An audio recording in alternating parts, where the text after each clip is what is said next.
Hello, and welcome to another special edition of Slant Alpha Adventures. This is a series where we're going to talk about some of the most common mistakes that we see on VATSIM. And we're planning to do one on how to accurately fly SIDS, one for stars, one about the difference between an altitude and a flight level, maybe a couple more. But in this one, we're going to talk about runway incursions. So a runway incursion is when a collision between aircraft on a runway surface becomes imminently potential.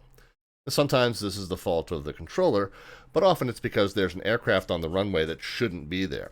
We're going to talk about how to avoid being the pilot in this situation.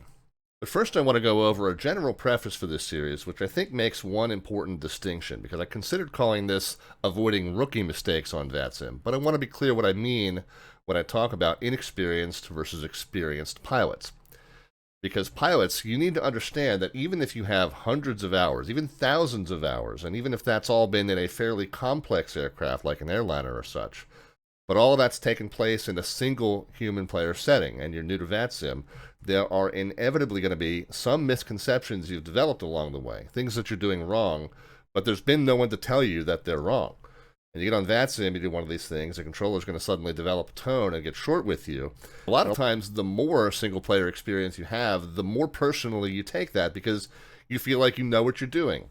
And a controller's calling you out and you don't understand why because it's what you've always done.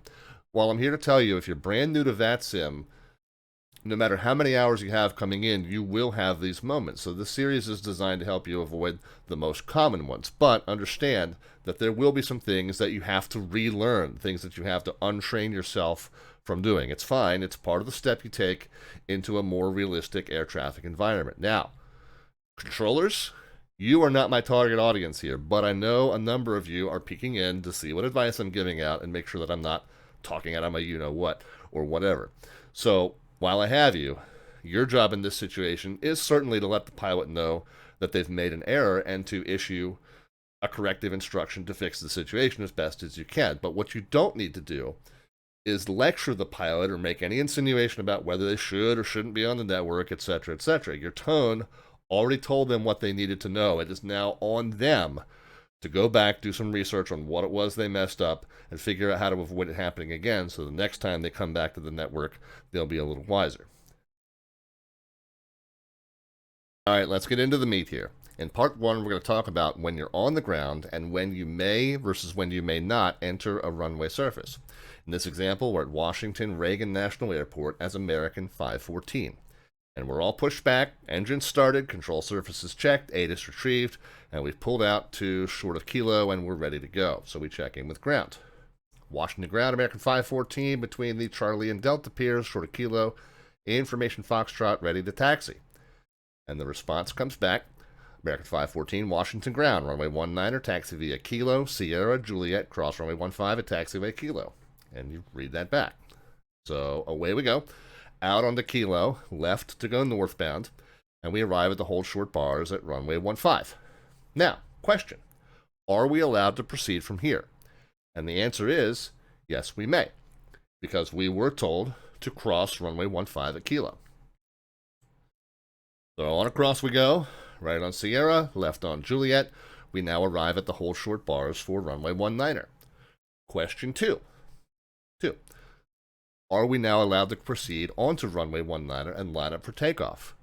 And the answer is absolutely no, we may not. We did not receive any instruction which allowed us to enter runway 19er. So we need to wait back here at the hold short bars for runway 19er. There are, in fact, 5 different instructions that allow you to enter a runway surface from the ground. You must hear one of these 5 in order to pass these hold short bars.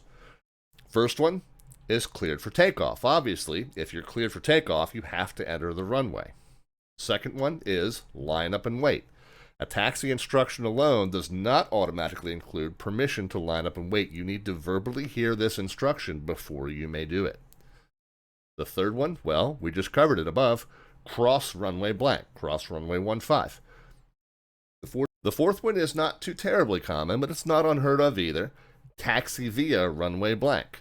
We wouldn't do it here at DCA very much, at least not on this end of the field. Sometimes at DCA we'll use runway 4 and 22 as a taxiway down on the south side, but Imagine you're up at commuter parking, you're going to 19er, and there's some sort of blockage blocking November and Sierra. So we could give you 19er via November, runway 15, Sierra, Juliet, something like that.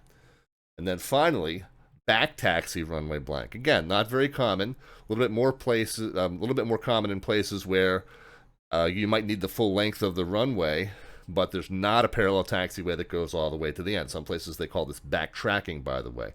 But you might need to back taxi or backtrack along the runway and then turn around. If you are on the ground and you do not hear one of these 5 things, you should not be on a runway, period. All right, now into part 2 we go. We're still at Reagan, but this time we're about to land there on runway 19. We're going to go over some basic do's and don'ts here. And first of all, before you even land, do check the ground chart during your approach briefing and figure out which way you're going to turn off after you touch down. So maybe at DCA that's a little silly to say, but at some airports, the terminal's on one side, cargo's on the other side, general aviation's on the other side, etc. So look at the chart as part of that approach briefing. Know which way you plan on turning off after you touch down. All right, so now we've just touched down. We're coming up on the intersection of Foxtrot.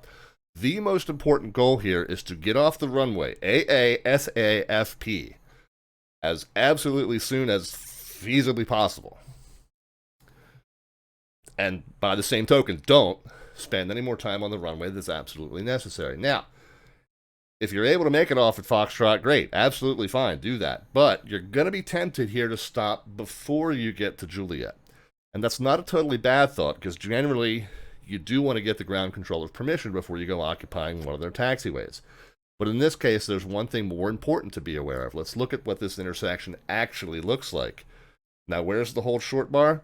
Way over there by Juliet. So you don't have a choice. You need to get all the way clear of the runway, completely over that hold short bar. Otherwise, you have not cleared the runway. Stated another way, don't stop on the runway, and don't stop until you're completely clear of the runway. And if that means that you have to sit there on Juliet and then contact ground, that's fine. Trust me, the ground controllers at Washington are used to planes clearing out onto Juliet and then contacting them. Now, what if you couldn't stop? You've just passed Foxtrot. What's your next move from here? You might think that the next right turn is your best bet. And, you know, to be completely honest, as a matter of fact, at Reagan, we do often tell you that you can use runway 22 as a high-speed turnoff.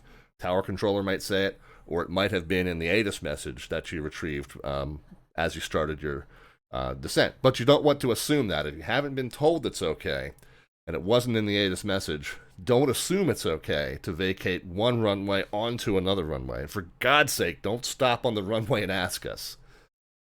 So your only move at this point really is to keep it rolling on down to Alpha. And you want to do that expediently, not at 5 knots, maybe 25 knots. Remember, like I said, don't spend any more time on the runway than you need to.